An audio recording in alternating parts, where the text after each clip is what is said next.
real quick video about men and women. I mean, this is complete and utter common sense. I shouldn't even make this video, but you know what? There are some really confused people out there that don't know what they are. So it says the distinction between man and woman is the fundamental design of God, right, of Yahweh. To remove the difference between the two is an attempt to rewrite the natural laws of our world and our ancestors' way of life.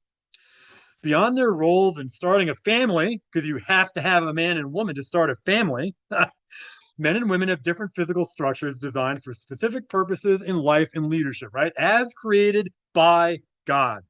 Skeletal structure. The hips. The woman's pelvis is wider and shallower to allow for childbirth. A man's is narrower and heart shaped, built for running and carrying heavy loads. Shoulders and chest. Men generally have broader shoulders and a large rib cage, which allows for more muscle and better breathing during physical labor. The skull. Men typically have a stronger brow and square jaw. Women's skulls are generally smoother and more rounded. Muscle and body fat. On average, men have significantly more muscle mass, about 40% more in the upper body, due to higher levels of testosterone. Women naturally have a higher percentage of body fat stored mostly around the hips and thighs, which acts as a backup energy source for pregnancy and nursing. Hormones.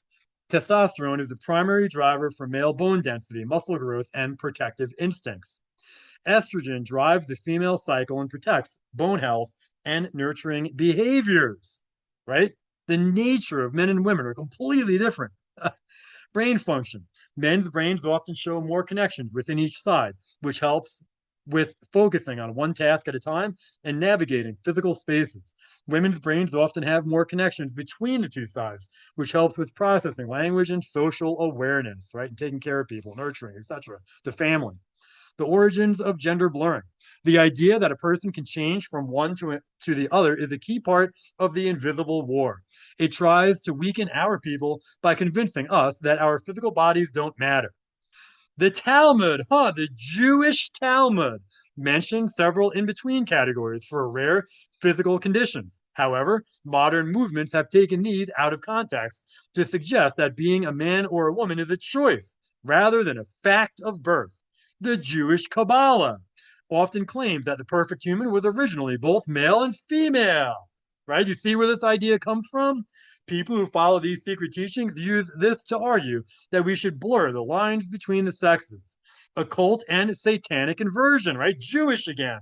In many dark traditions, symbols like the Baphomet are shown as having both male and female parts. This represents the total reversal of God's, Yahweh's creation.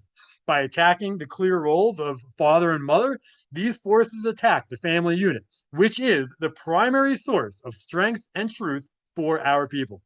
The push for fluidity makes people easier to control. If you can change who you are at any moment, you lose your connection to your ancestors and your specific heritage. Conclusion. The difference between men and women is the first line of defense in protecting our history. To honor our ancestors is to respect the physical truth of how they built the world through the strengths of men and women working together in their distinct roles.